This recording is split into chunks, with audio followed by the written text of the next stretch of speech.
to Trust the Tangle. I'm Michelle Thompson. I am a CCT.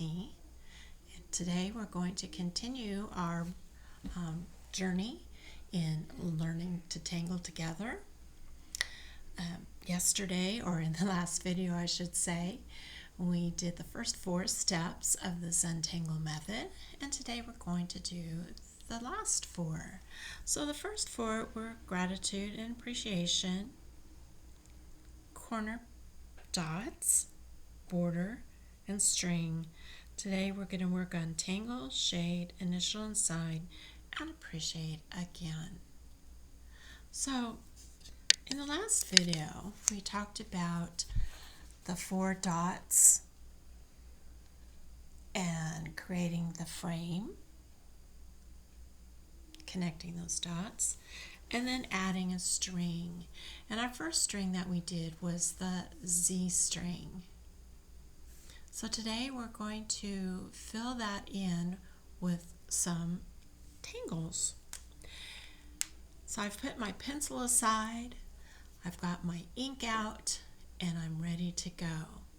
Remember, there are no mistakes in Zentangle. If there's a misstroke or an oops, as we might call it, we can always use that oops to our benefit and make our tile even better. So let's not stress. Take a moment of gratitude for the tools that we have, for the day that we're having, for something that wonderful happening in our family, whatever it might be. Just a moment of gratitude. Take a nice deep breath. Relax your shoulders. Settle into your seat nice and comfy. And here we go. What I want you to do is take a look at your tile. And you notice that we have 4 sections in our tile. I want you to pick one of those sections. It does not have to be the section that I choose. It can be a completely different section. So go ahead and pick your section, whichever it is. Inside that section, we are going to create the Tangle Crescent Moon. Crescent Moon starts out with making little ladybug shapes. Something like that. You're going to color that in, fill it with ink,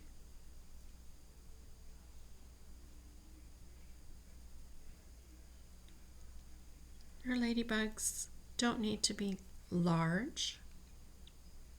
They don't need to be teeny tiny. You can choose.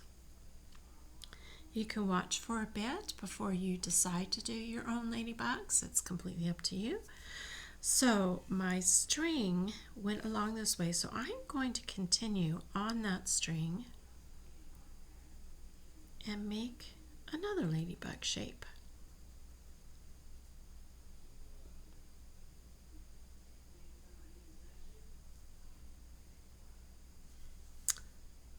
I think I'll put one more right here, kind of squish it into the corner a little bit.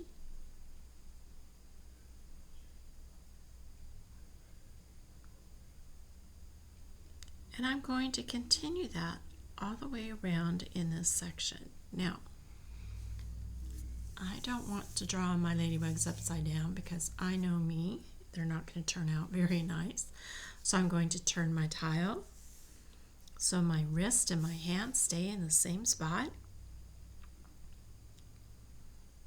I'm going to add another ladybug.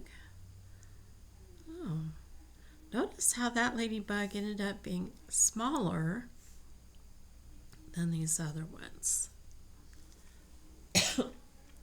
That's totally okay. They do not have to be exactly the same.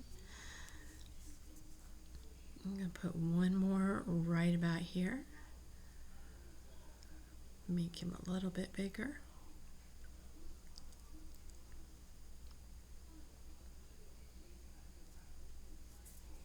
Turning my tile to get to the other side of my string here along the frame side.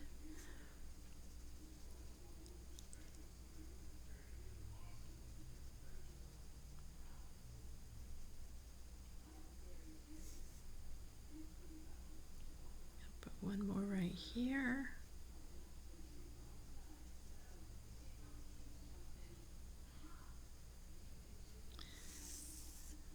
And I have kind of an empty space right here. So I'm going to squeeze one more right here.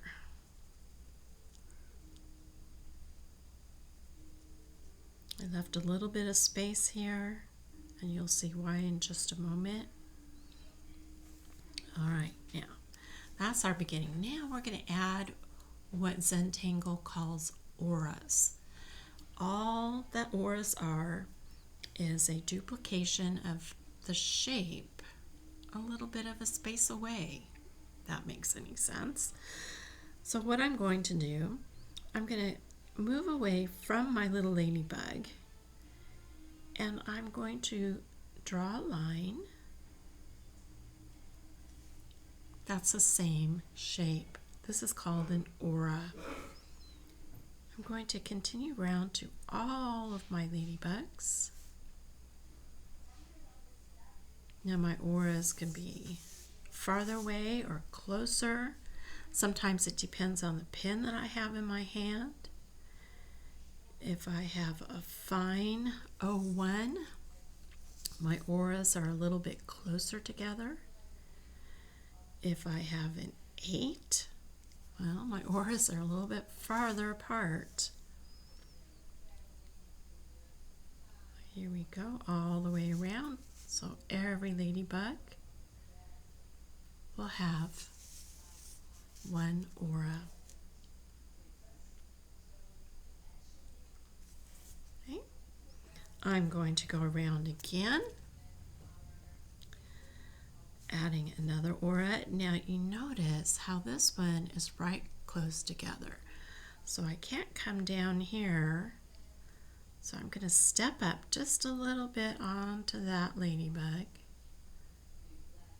and create another aura.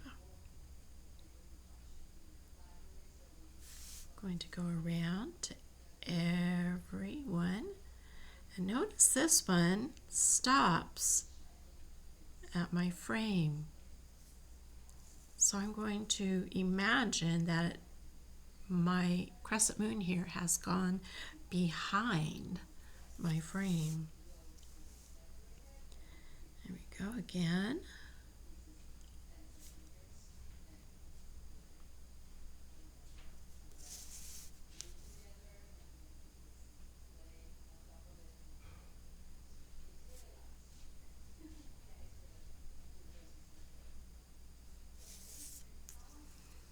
Okay, now this one touched. So I'm going to just come up behind, just like that.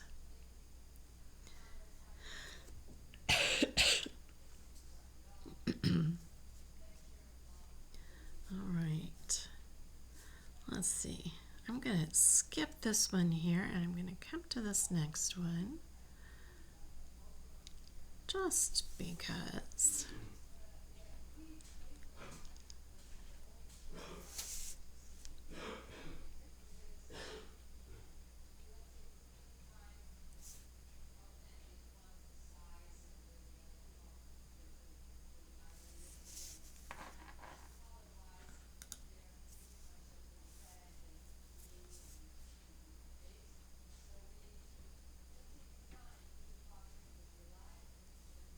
Okay. Did you catch that? My line right here kind of had a little squiggle in there. There are no mistakes in Zentangle. Let's continue and see what happens with the squiggle line. All right, now what I see happening is all of my crescent moons are coming together. So I am going to start in a spot. I'll just choose any spot.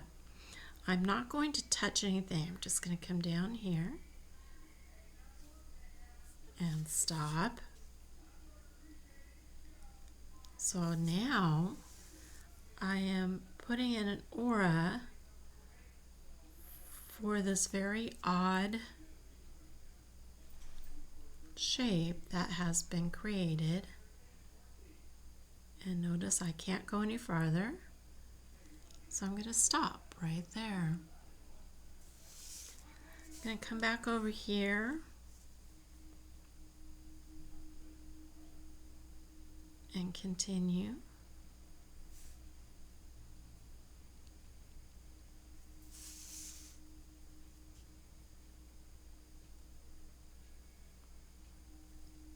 And connect. Okay. I have a little bitty space right here, so I'm going to come up and just aura those two parts right there. I'm going to continue to the inside.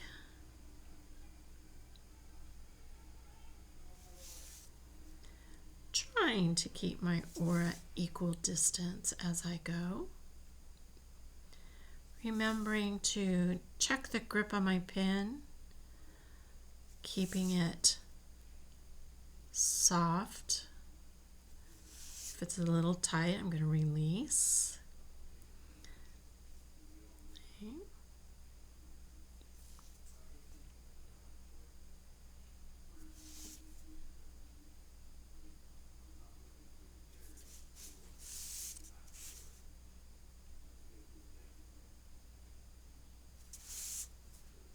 Remembering to breathe. This is a really small space, so I am just going to put a line right there. Continuing on.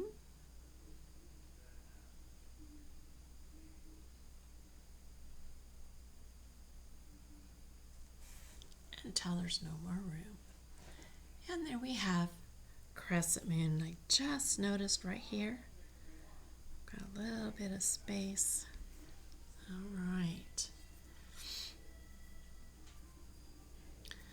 All right. The next tangle we're going to do, we have 3 spaces left.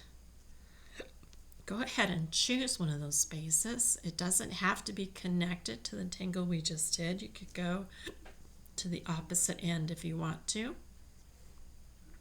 But go ahead and choose one of those last 3 spaces. And we're going to do what is called Hollibaugh.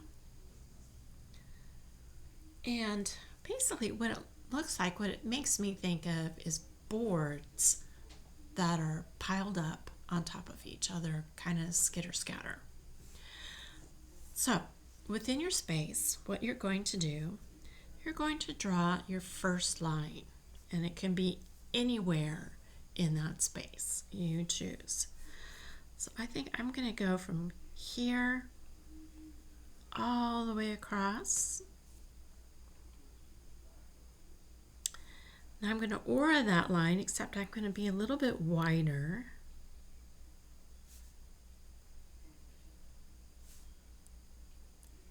Go all the way across. I'm going to turn my tile a little bit. I'm going to do the same thing, except now I have this, I'll call it a board, thick line, whatever you want to call it, in the way. So as I draw this next one, I have to stop. But I'm going to draw behind. So I draw this line. I'm going to pick up my pen a little bit and go to the other side, put it down, and continue drawing my line. That is called drawing behind. So here we go.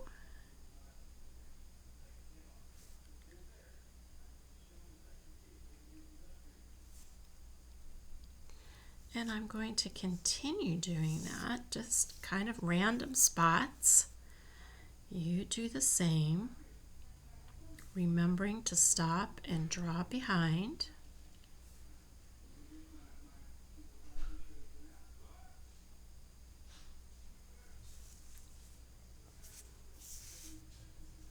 You can go anywhere.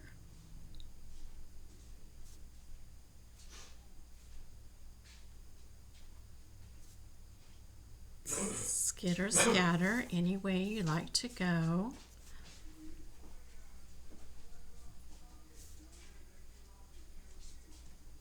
Now this one stops and I can't go any farther. That's okay. The board has gone behind that one. Okay. I think I'll try to squeeze one in right here. Well, that kind of went in a different direction than I expected. That's okay.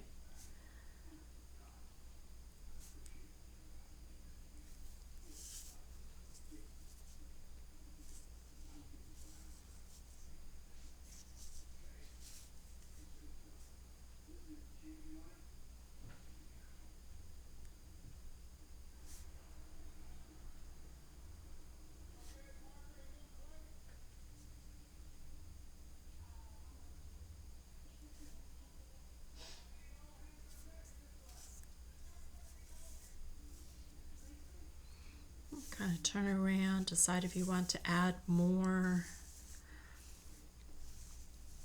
It's all really up to you.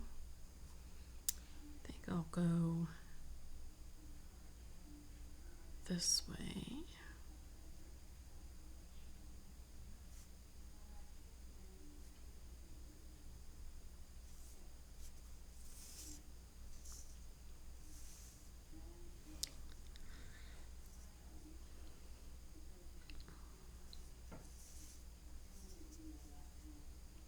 I'll sneak one more down in here. It's kind of empty.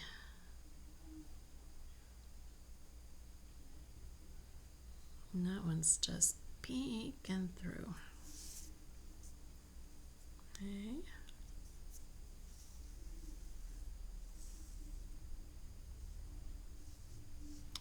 And one more on this side.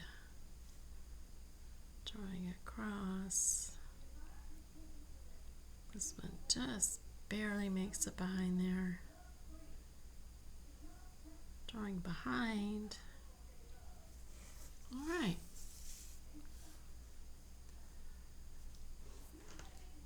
So there we have Hollibaugh.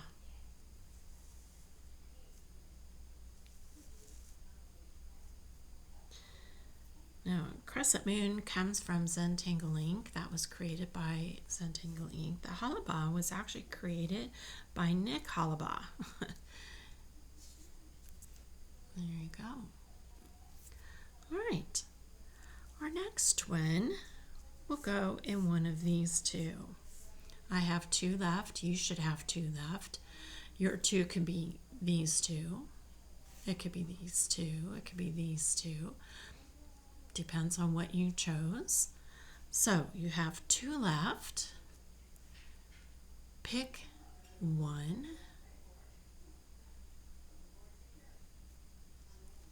And this one is a grid tangle. We're going to put it in a grid. Now, when you think of a grid, you think of, let's see, I'll just draw on the back. You think of something that's just straight, right? Well, in Zentangle, it does not have to be straight. It can be straight if that's what you want it to be, or you can make it curvy, a little wonky. That's all good and great. I prefer the wonky kind because to draw straight lines is not an easy task for me. As you can see, my lines are all a little wiggly, and that's all good and fine. So I'm going to pick, I think I'm going to pick this over here to do my grid. And I'm going to start my grid. I think I'll just start my grid right here. And I'm going to go across with a little bit of a curve.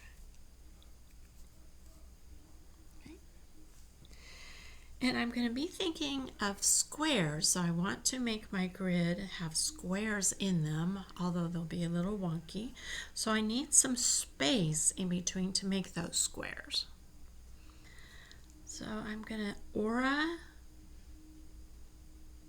my first line, but leave a decent gap in there.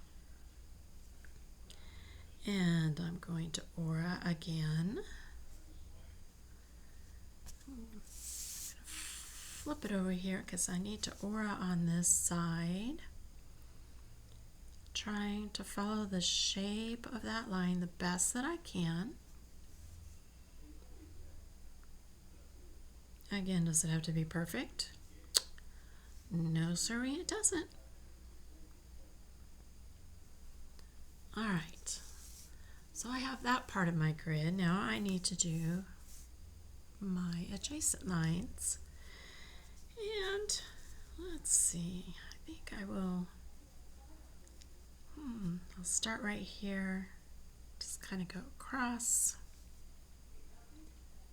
I'm going to aura that shape the best that I can, keeping in mind that I'm trying to make a grid with squares.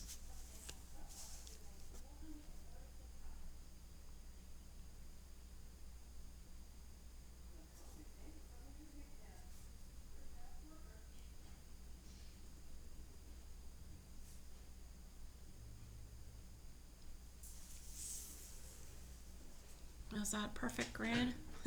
Not by any means. Okay, now to create the pattern inside our grid, the floors, I'm going to come maybe close to the center of this line, and I'm going to round that corner just like that. I'm going to start in the same spot. I'm going to round that corner coming up to the next line. Do it again. And then I'm going to connect these two areas right here. So as you can see, depending on which way you're looking at it, it could be a diamond shape. It could be a square shaped that is joined that area.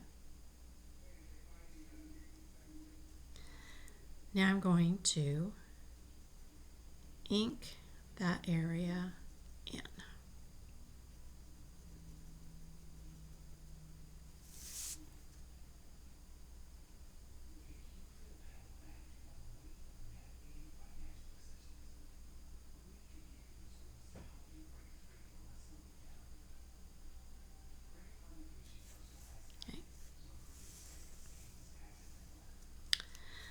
Going to go to the next intersection right here and do the same thing again. I'm not going to come all the way down to this one. I'm going to come up on the line just a little bit and come across, rounding those corners out.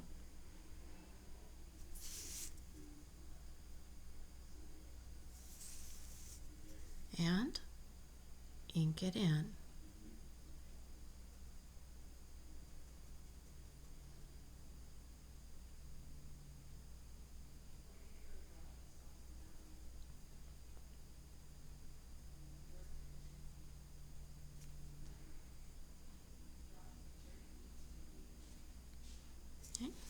I'm going to do that at every intersection. Rounding those corners.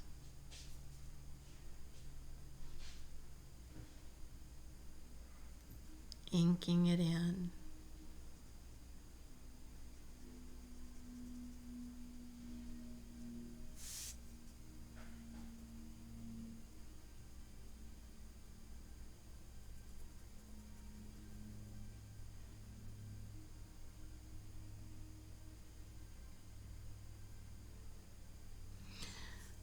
Now, as you can see, this diamond or square, however you want to look at it, that's a little bit wonky, isn't it? Well, it turned out wonky because my grid is wonky. but that creates movement within your piece. Okay, so keep on going.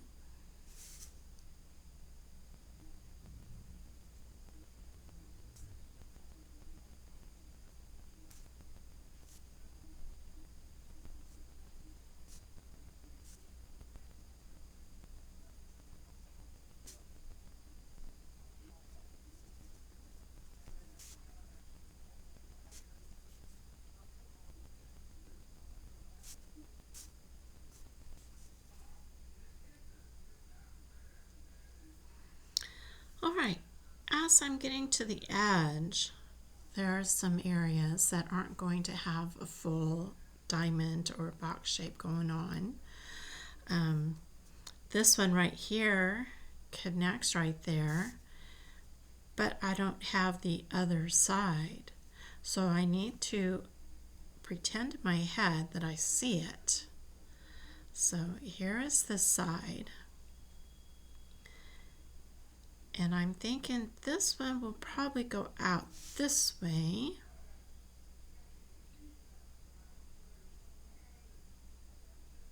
Because if I imagine that line coming out this way, then this will come out to connect to that line. And then the same over here. I can kind of see where it might go, the direction that it may go. Okay, same here. It's going off.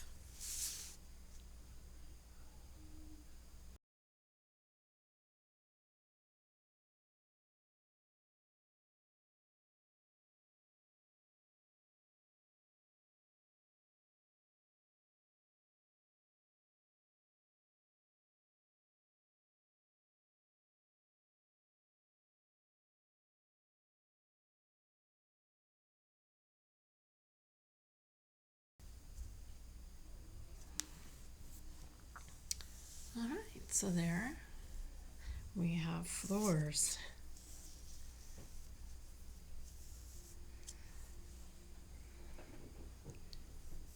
You can see that it kind of made circles within our grid.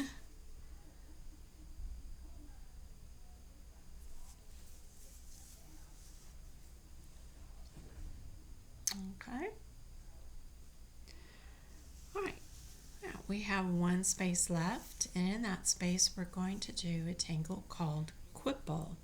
And Quible is a variation of tipple, which is basically orbs drawn together. So this is tipple, okay. But Quible is a little bit different. So what we're going to do, whatever space you choose, we're going to draw some larger orbs going across the entire space. So you might want to watch first. So I have a large orb. It's not super large, but it's larger. And it does not need to go into a straight line. It can kind of roam around that space.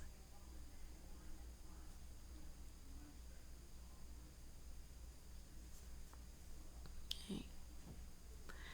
Then we're going to add some more orbs that are just a little bit smaller than that around the outside. So we don't want them to be as big as the first orbs we did, but not teeny tiny either. And here I've come to the edge, so I'm just drawing the part that we can see because it looks like it's tucking underneath.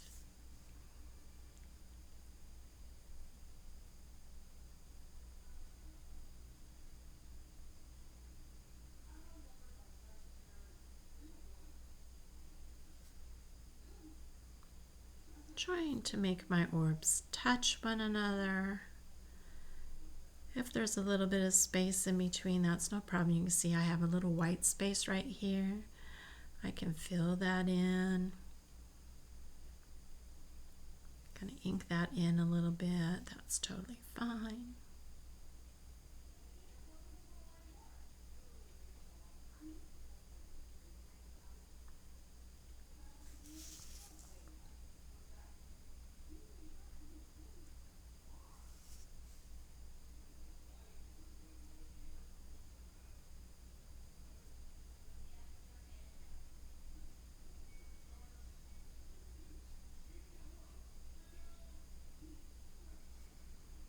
And I've come to the edge again. Go back to the other side.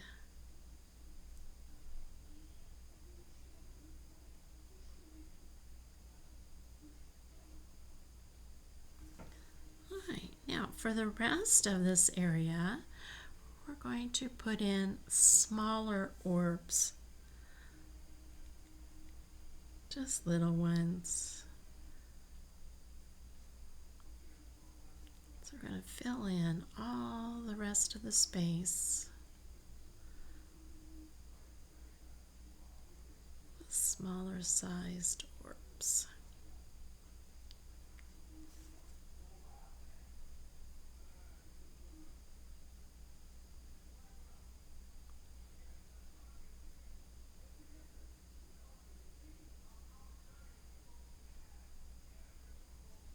Remembering to breathe. Relax your hand.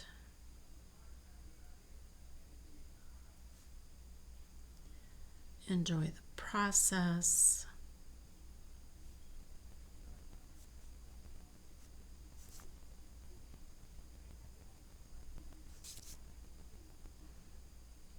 Don't try to rush the process.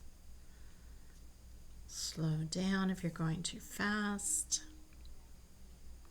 I know when I start going too fast, that's when it starts looking kind of sloppy and unintentional. But every stroke has a purpose. So I'm focused on that stroke.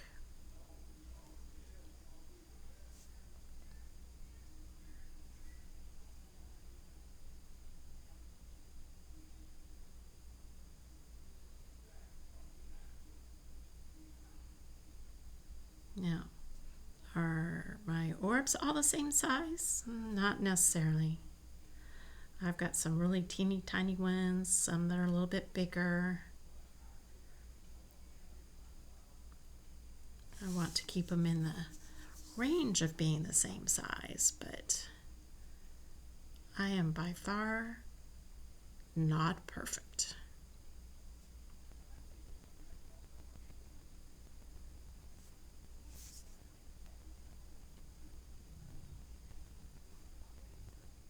Okay, so now we're going to go to our next step, which is shading.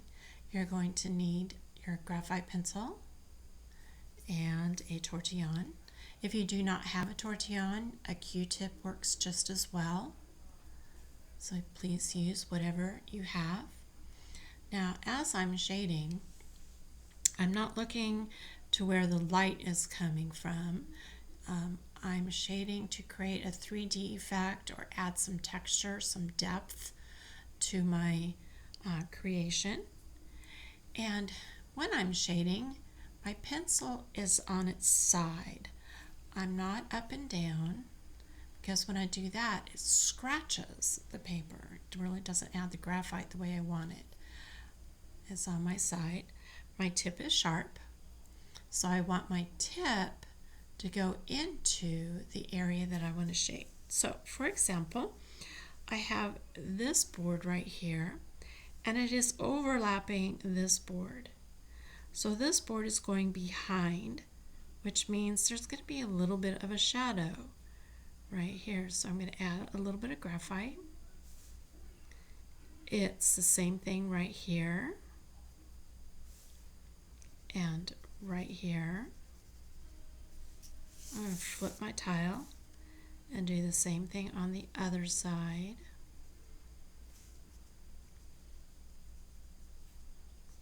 Just a little bit of graphite.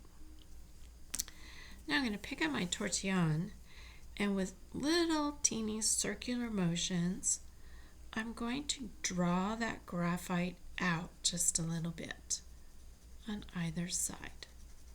Little circular motions. I'm very lightly touching my paper. I'm not digging in. I'm just blending it into my paper a little bit, making sure it's coming out. Notice it's a little bit lighter out here than it is there. I definitely want it to be darker along this edge and lighter as it comes out. Okay, so I'm going to look at my Hollibaugh and find other places where it's going under. I've got these spaces. Here's a space. Turn my tile as I go. Wherever it's going under. Now this is going under both ways, so this little piece of my board is going to be very shadowy. Okay, right here. There's a spot. Right in here, that whole little spot. Here. Right here, I think I've hit all of them. Okay, again, nice small little circular motion. Not digging in, just trying to blend it into my paper a little bit.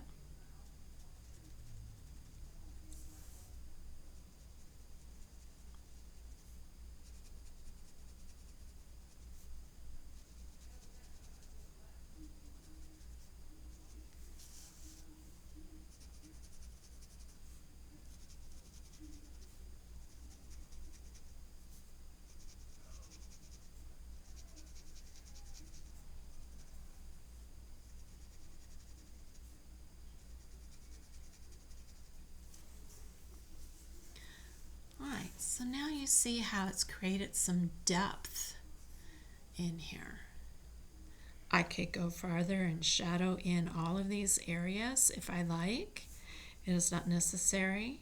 I could ink all these areas in with my black ink if I like. Again, it's not necessary. It's a choice made.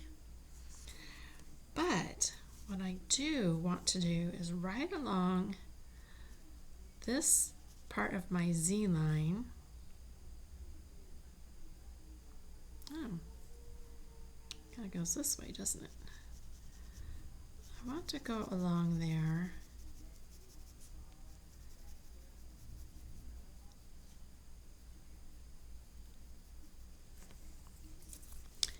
And again, circular motions. I'm just going to blend it in just a little bit.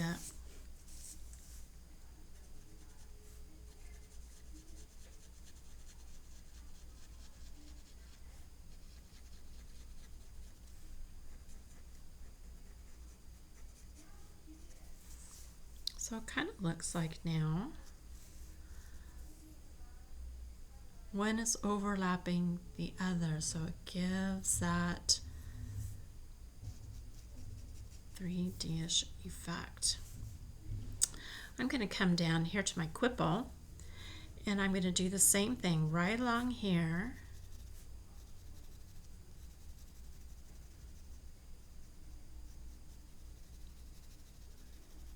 I want it to be just a little bit darker.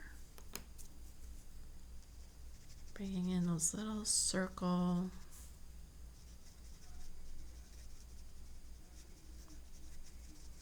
motions. Bring it a little bit more into my Quible here. I'm going to go around where the frame is and do the same thing.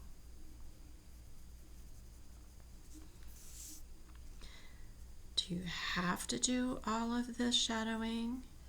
No, it really is a decision that you make, and as you practice more and more, you will find what you like to shade in and what you would prefer to leave alone.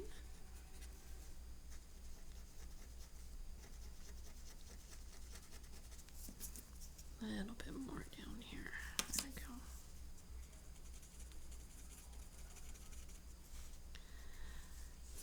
But you can see how the shadows create that depth within a tangle. Yes? Okay, I'm going to come over here and I'm going to go along this line.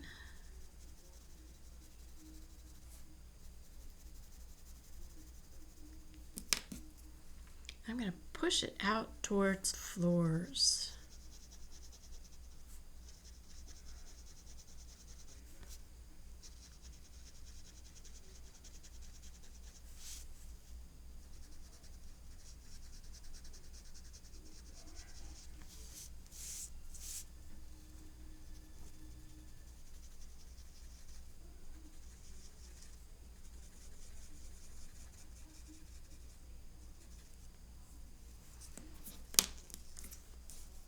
I'm going to continue around this frame area.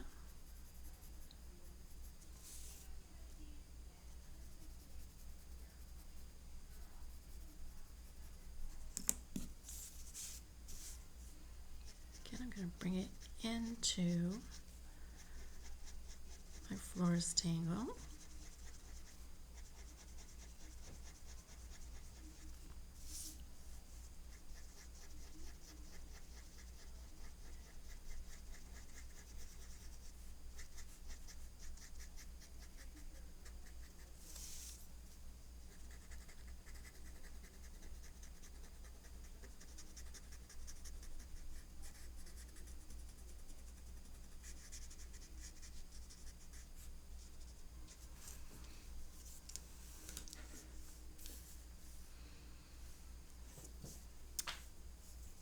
Now, do you notice how going around that, it has made the center almost like pop up out at you?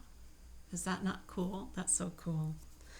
Shading is probably my favorite thing to do. Sometimes I overshade.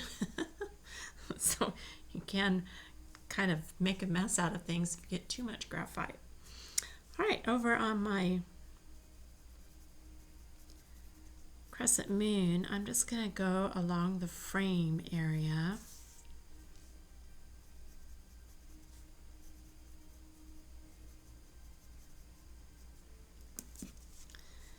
And kind of pull it into the Crescent Moon space.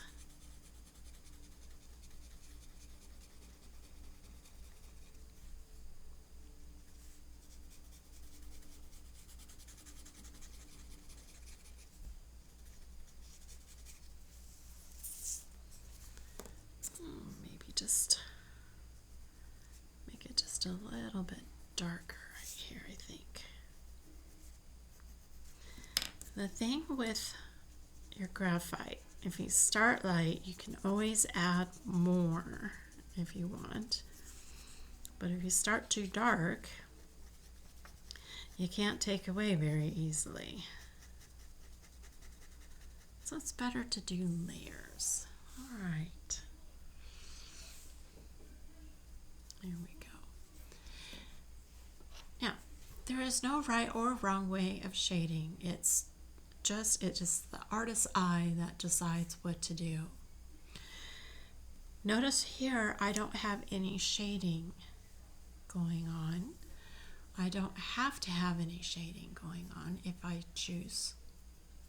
Or I can add some. It's really up to you. Okay. Now for me, I always like to shade around my frame because to me, it's as if the tangles are all going behind that frame. Are there times that I don't shade? Yes. It just depends on the tangle that I've done, on its purpose, Remember, tangles all have a purpose. It's not doodling.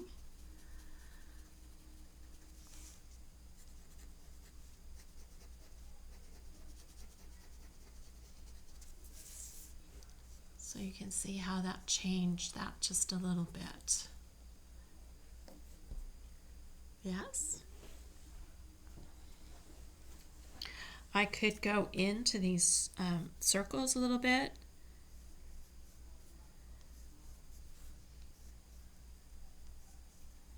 Do a little moon shape in each one.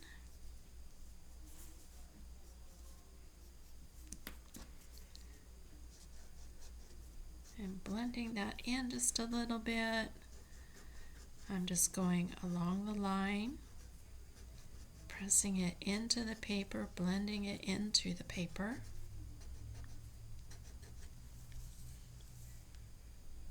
Do you see how that changed? Isn't it fun? I just love it. All right, now it's time to sign your work. And by signing the work, we call that a chop. A chop could be any number of things, and as your practice grows, your chop will change as well. I'm going to flip over here. Your chop could just be your initials that you put on. You can get creative with your initials.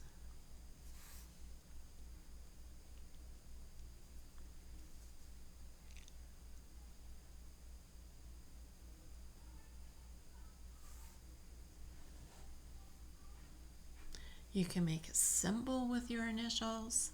It's your choice.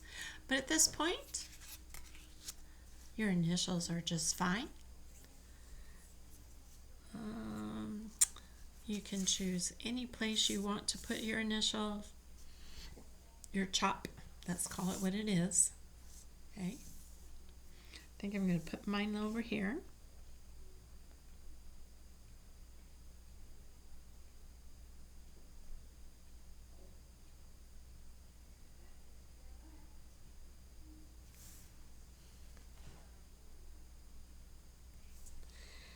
On the back of your tile, you can sign your name.